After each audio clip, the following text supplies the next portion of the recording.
जय हिंद। स्टडी बसेरा के नए वीडियो में आप सभी का हार्दिक स्वागत है। चैनल पर नए तो चैनल को सब्सक्राइब कर लीजिएगा। वीडियो अगर पसंद आते हुए को लाइक अपने स्टडी ग्रुप में शेयर भी जरूर करते चलिएगा। चलिए स्टार्ट करते हैं। Keep moving forward, be consistent, improve your mistakes and take all steps. इन्हीं बातों के साथ आज का वीडियो स्टार्ट करते हैं। आज का पहला प्रश्न है, 8वें वेतन आयोग की मंजूरी केंद्र सरकार ने दे दी है। Trade union and employees organisation द्वारा 8वें वेतन आयोग की मंजूरी मांग बहुत दिनों से चल रही थी, तो इनकी मांग को मान लिया गया है और 8वें वेतन आयोग की मंजूरी केंद्र सरकार द्वारा दी गई है। अब इसका गठन किया जाएगा। इसके गठन के लिए एक चेयरपर्सन और 2 सदस्यों की नियुक्ति अभी जल्दी होगी। उसके बाद इसका आयोग का गठन किया जाएगा। इसके पहले 8वें वेतन आयोग है, तो हम लोग 7वें वेतन आयोग की थोड़ा समझ लेते हैं। तो 7वां वेतन आयोग 2014 में आया था। 2014 में यह किसने काम करना शुरू किया था? 2014 में काम करना शुरू किया था। इसके जो चेयरपर्सन थे ए के माथुर थे चेयरपर्सन 7वें वेतन आयोग के। और 2014 में इसने काम करना शुरू किया था और 2016 में इसने अपना रिपोर्ट सौंपा था। 2016 में अपना रिपोर्ट सौंपा था। 2016 में लागू होने के बाद 2026 तक यह कार्यकाल 7वें वेतन आयोग 2026 में खत्म हो जाएगा। इसलिए अभी 8वें वेतन आयोग की मंजूरी दे दी गई है। उसके बाद इसका गठन किया जाएगा। इसमें चेयरपर्सन और सदस्य की नियुक्ति की जाएगी। उसके बाद यह आयोग अपना रिपोर्ट प्रस्तुत करेगा। जितनी जल्दी रिपोर्ट प्रस्तुत करेगा 2026 में फिर से लागू कर दिया जाएगा। 8वें वेतन आयोग के लागू होने के बाद केंद्र कर्मचारियों की वेतन जो है बढ़ जाएगी। उनकी वेतन बढ़ जाएगी। उसके आधार पर जो प्राइवेट कर्मचारी है उनके भी वेतन बढ़ने की उम्मीद है। तो समझ लेते हैं एक बार यहाँ 7वें और पहले की बात हम लोग समझ लेते हैं। इससे प्रश्न बन सकता है कि पहला वेतन आयोग कब आया था? मई 1946 में। चेयरमैन कौन थे? चेयरपर्सन थे श्री निवास वरदाचार्य, पहले वेतन आयोग के अध्यक्ष थे, चेयरपर्सन थे। उस समय पहले वेतन आयोग के समय न्यूनतम सैलरी 55 रुपया प्रति माह और अधिकतम 2000 रुपया प्रति माह यह सुझाया गया था, यह तय की गई थी। 7वें वेतन आयोग के समय 2016 में से लागू किया गया था। 2026 तक इसका कार्यकाल है 7वें वेतन आयोग का, 2026 तक। चेयरपर्सन कौन है 7वें वेतन आयोग के? ए के माथुर है। और न्यूनतम सैलरी 7वें वेतन आयोग के अनुसार न्यूनतम सैलरी 18,000 प्रति माह और अधिकतम सैलरी 2,50,000 रुपये प्रति माह है। यह तय की गई है 7वें वेतन आयोग के अनुसार। तो 8वें वेतन आयोग जब लागू हो जाएगा, जब इसकी रिपोर्ट आएगी, इसका तो अभी आयोग का गठन करना ही अभी बाकी है। गठन होगा, उसके बाद रिपोर्ट होगी, उसका रिपोर्ट आएगी, उसके बाद लागू किया जाएगा। उसके बाद हम लोग देखेंगे न्यूनतम सैलरी और अधिकतम सैलरी क्या रखी जाती है। 32वां विजय हजारे ट्रॉफी 2024-25 21 दिसंबर 2024 से 18 जनवरी 2025 तक यह खेल हुआ था। तो विजय हजारे ट्रॉफी का संबंध किस खेल से है? इसका संबंध क्रिकेट खेल से है। इसकी विजेता बन गई है कर्नाटक की टीम, विजेता बन गई है। कर्नाटक के कैप्टन कौन है? मयंक अग्रवाल है। उपविजेता बनी है विदर्भ की टीम और विदर्भ के कप्तान हैं करुण नायर है। और Karun Nair player of the series भी बने हैं। प्लेयर ऑफ द सीरीज का खिताब भी इनको दिया गया है करुण नायर को, विदर्भ के कप्तान जो कि उपविजेता टीम है। फाइनल मैच कहाँ खेला गया था? तो फाइनल मैच वडोदरा यानी गुजरात के वडोदरा के कोताम्बी स्टेडियम में फाइनल मैच खेला गया था। पहला लोकपाल स्थापना दिवस 16 जनवरी 2025 में मनाया जा रहा है, यानी कि मनाया गया है 2025 में पहली बार मनाया गया है। 2013 लोकपाल अधिनियम के तहत 2014 में 16 जनवरी 2014 में लोकपाल अधिनियम को लागू किया गया था। 16 जनवरी 2014 में। इसलिए प्रत्येक वर्ष ये 16 जनवरी को स्थापना दिवस मनाया जाएगा। तो ये पहली बार मनाया जा रहा है लोकपाल स्थापना दिवस। ये फर्स्ट और बस्टमन डे ये मनाया गया है। लोकपाल का अर्थ क्या होता है? जनता का रक्षक। लोकपाल शब्द और लोकायुक्त शब्द को किसने गढ़ा था या किसने सुझाया था? तो 1963 में LM सिंधु द्वारा लोकपाल और लोकायुक्त शब्द को लाया गया था। इस पॉइंट को भी ध्यान रखिएगा। पहले लोकपाल कौन थे केंद्र सरकार के? भारत यानी कि भारत के पहले लोकपाल कौन थे? तो पिनाकी चंद्र घोष थे, पहले थे। और अभी वर्तमान में कौन है? वर्तमान यानी कि दूसरे लोकपाल कौन है? तो दूसरे लोकपाल अजय मानिक राव खानविलकर हैं। ये अभी वर्तमान में लोकपाल है भारत सरकार के। और एक प्रश्न बनता है यहाँ कि लोकपाल में अध्यक्ष सहित अधिकतम कितने सदस्य होते हैं? तो अध्यक्ष सहित अधिकतम 9 सदस्य होते हैं, यानी कि एक अध्यक्ष और 8 अन्य सदस्य होते हैं। इस पॉइंट को भी ध्यान रखिएगा, यहाँ से प्रश्न बनते हैं। लोकपाल केंद्र सरकार के लिए काम करता है, केंद्र सरकार का लोकपाल होता है जो कि भ्रष्टाचार को रोकने में काम करता है। और लोकायुक्त राज्य सरकार के लिए, तो राज्य में लोकायुक्त होता है और केंद्र में लोकपाल होता है। इस पॉइंट को भी, अंतर को भी समझना है। यहाँ और एक प्रश्न बनेगा कि कार्यकाल कितने वर्ष का होता है? तो कार्यकाल लोकपाल और लोकायुक्त का 5 साल के लिए होता है, या फिर 70 वर्ष एज अगर इनकी हो जाती है तो ये रिटायर कर जाती है। इनमें से दो, जो भी पहले हो जाए, 5 वर्ष कार्यकाल या फिर 70 वर्ष एज। आशा करता हूँ पॉइंट समझ में आ गया है। नेक्स्ट पॉइंट पे चलते, यही बहुत इंपॉर्टेंट है। भारत का पहला हाइड्रोजन रेल इंजन बना है, तो ये कहाँ चलेगा, किसके द्वारा निर्माण किया गया? दुनिया का सबसे पावरफुल रेल इंजन बना है, दुनिया का सबसे पावरफुल हाइड्रोजन रेल इंजन बना है।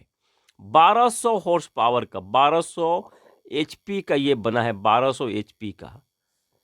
दुनिया का सबसे पावरफुल हाइड्रोजन रेल इंजन है।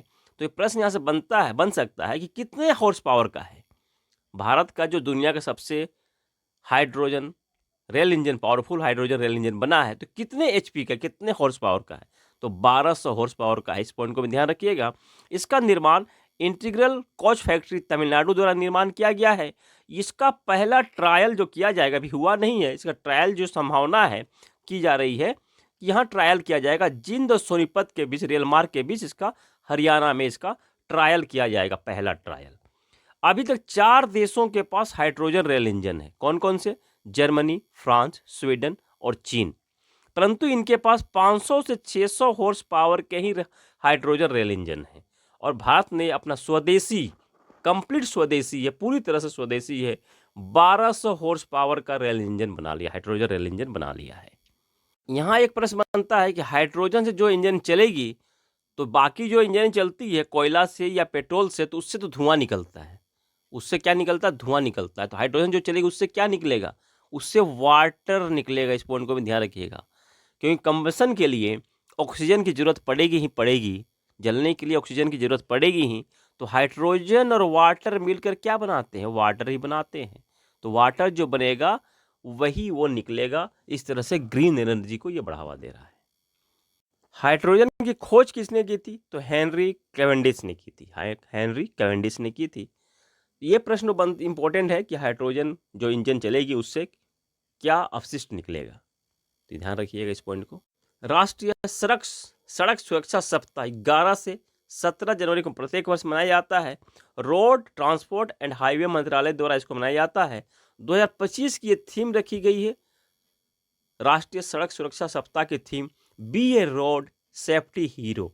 ये थीम रखी गई, थीम को भी ध्यान रखना है किससे संबंधित है। और 2025 जनवरी में हम लोग जितना स्थापना दिवस मनाया उसके बारे में पढ़ लेते हैं। 1 जनवरी वैश्विक परिवार दिवस, DRDO स्थापना दिवस 1958 में स्थापना हुई थी।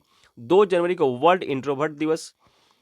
3 जनवरी को सावित्री फूले जयंती, सावित्रीबाई फूले जयंती, रानी वेलु नाचियार जयंती। 4 जनवरी को विश्व ब्रेल दिवस। 5 जनवरी को राष्ट्रीय पक्षी दिवस। 9 जनवरी को प्रवासी भारतीय दिवस। 10 जनवरी को विश्व हिंदी दिवस। 12 जनवरी को राष्ट्रीय युवा दिवस। 11 जनवरी को राष्ट्रीय मानव तस्करी जागरूकता दिवस। 15 जनवरी को भारतीय थल सेना दिवस। 16 जनवरी को नेशनल स्टार्टअप डे। और आज हम लोगों ने पढ़ा 16 जनवरी को क्या? लोकपाल स्थापना दिवस। और क्या पढ़ा हम लोगों ने? 11 से 17 जनवरी तक, 11 से 17 जनवरी राष्ट्रीय सड़क सुरक्षा सप्ताह दिवस, दिवस नहीं, राष्ट्रीय सड़क सुरक्षा सप्ताह मनाया गया है 11 से 17 जनवरी तक। चलिए नेक्स्ट पॉइंट पे चलते हैं। सी कोहॉर्ट 3.0 लॉन्च किया गया पंजाब सरकार द्वारा। सी का SHE, सी का फुल फॉर्म क्या है? Startups, hand holding and empowerment. ये क्यों लॉन्च किया गया पंजाब सरकार द्वारा, उद्देश्य क्या है? तो वुमेन्स स्टार्टअप इकोसिस्टम को बढ़ावा देना पंजाब सरकार का उद्देश्य है, इसके उद्देश्य से ही इसे लॉन्च किया गया है। एक्सरसाइज डेविल स्ट्राइक, ये 16 जनवरी से 19 जनवरी 2025 में यह एक्सरसाइज अभ्यास किया गया है। किसके बीच? इंडियन आर्मी, भारतीय सेना और इंडियन एयरफोर्स के बीच इसका अभ्यास किया गया है। युद्ध के समय आपस में इंडियन आर्मी और इंडियन एयरफोर्स के बीच तालमेल स्थापित करने के लिए इसको लॉन्च किया गया, इसका अभ्यास किया गया है 16 जनवरी से 19 जनवरी 2025 में। इसरो का तीसरा लॉन्च पैड बनाने की मंजूरी केंद्र सरकार द्वारा दे दी गई है। कहां बनेगा? तो श्रीहरिकोटा आंध्र प्रदेश में यह बनेगा, जहां की श्रीहरिकोटा में ही ऑलरेडी पहले से भारत के 2 लॉन्च पैड हैं। उपग्रह launch pad, satellite launch pad 2 हैं। तो प्रश्न यहां से बनता है कि भारत के पास यानी कि इसरो के पास कितने लॉन्च पैड हैं? 2 हैं, परंतु अब तीसरे के बनाने की मंजूरी दे दी गई है। तो अब हमारे पास जब बनकर तैयार हो जाएगा तो इसरो के पास यानी कि भारत के पास 3 लॉन्च पैड होंगे, सैटेलाइट लॉन्च पैड होंगे। इसकी बजट कितनी रखी गई है? कितने रुपए की मंजूरी दी गई है? तो 3,984 करोड़ रुपये की मंजूरी दे दी गई है। 3,984 करोड़ रुपये की मंजूरी दी गई। तीसरा जो लॉन्च पैड होगा यह एनजीएलबी यानी कि नेक्स्ट जनरेशन लॉन्च व्हीकल को ध्यान में रखते हुए बनाया जाएगा। श्रीहरिकोटा सतीश धवन अंतरिक्ष केंद्र पर इसका निर्माण किया जाएगा। वहीं 2 अंतरिक्ष केंद्र भी हैं। पहला जो अंतरिक्ष केंद्र है, पहला जो बना था, जो लॉन्च पैड बना था, अंतरिक्ष केंद्र नहीं लॉन्च पैड है, वो पीएसएलवी और एसएसएलवी को ध्यान में रखकर बनाया गया था, यानी कि छोटे उपग्रह, छोटे रॉकेट को, हल्के रॉकेट को लॉन्च करने के लिए इसे बनाया गया था। दूसरा जीएसएलवी और LLVM-3 यानी कि भारी रॉकेट को लॉन्च करने के लिए इसे बनाया गया था। तो दूसरे जो लॉन्च पैड है उसके बैकअप के रूप में भी यह तीसरा लॉन्च पैड काम करेगा। इसरो के अभी वर्तमान अध्यक्ष कौन है? ध्यान रखिएगा, अध्यक्ष नए हो गए हैं। Doctor V Narayanan S Somnath के स्थान पर 14 जनवरी को इन्होंने पदभार ग्रहण कर लिया है। इसरो के 11वें अध्यक्ष डॉक्टर वी नारायणन। और तीसरा लॉन्च पैड अभी हमने पढ़ा, कहाँ बनेगा, मंजूरी बजट कितनी है? श्रीहरिकोटा आंध्र प्रदेश में बनेगा। और एनजीएलबी यानी कि नेक्स्ट जनरेशन लॉन्च व्हीकल के लिए काम करेगा। भारतीय अंतरिक्ष स्टेशन बनाने का लक्ष्य क्या है, कितना तक है? 2035 तक यह स्थापित करने का लक्ष्य रखा गया है। और चंद्रमा पर मानव उतारने का लक्ष्य 2040 तक रखा गया है। और इसी दोनों लक्ष्य को, इन दोनों टारगेट को पूरा करने के लिए तीसरा लॉन्च व्हीकल को बनाने की मंजूरी दे दी गई है। तीसरे लॉन्च पैड को बनाने की मंजूरी दे दी गई है। बाकी जो पॉइंट है इसे भी आप देख लीजिएगा, इसरो से संबंधित भी है और एक्स्ट्रा भी है। नेशनल टर्मरिक जो करेंट में हम लोग पढ़ा है कुछ दिन पहले के रिकॉर्ड जनवरी महीने में, तो उसको भी आप लोग यहाँ से देख लीजिएगा। चलिए नेक्स्ट पॉइंट पे चलते। विश्व का सबसे जहरीली मकड़ी कहाँ देखी गई है, कहाँ खोजी गई है? ऑस्ट्रेलिया में खोजी गई है। इसका नाम है एंट्रेक्स क्रिस्टेंसिनी, जिसके कि उपनाम बिग बॉय रखा गया है। उपनाम बिग बॉय रखा गया है। स्टडी ऑफ स्पाइडर यानी कि मकड़ी के अध्ययन को क्या कहते हैं? आर्कनेलॉजी कहते हैं मकड़ी के अध्ययन को। अब मकड़ी किस वर्ग का है, किस वर्ग का प्राणी है? तो एर्थोपोडा वर्ग का प्राणी मकड़ी। आशा करता हूं सेशन पसंद आया है आप सबको। कमेंट में विचार जरूर रखिएगा। चैनल पर अब पहली बार आए हैं तो कमेंट जरूर कीजिएगा, प्यारा सा कमेंट जरूर कीजिएगा। चैनल को सब्सक्राइब जरूर कर लीजिएगा, प्यारा सा कमेंट और लाइक जरूर कर दीजिएगा। और अपने फ्रेंड स्टडी ग्रुप में जरूर शेयर भी करते चलिएगा। इसी आशा और उम्मीद के साथ और आप सबकी सफलता की मंगल कामना के साथ मिलते हैं नए वीडियो में। तब तक जय हिंद, स्वस्थ रहें, मस्त रहें, धन्यवाद।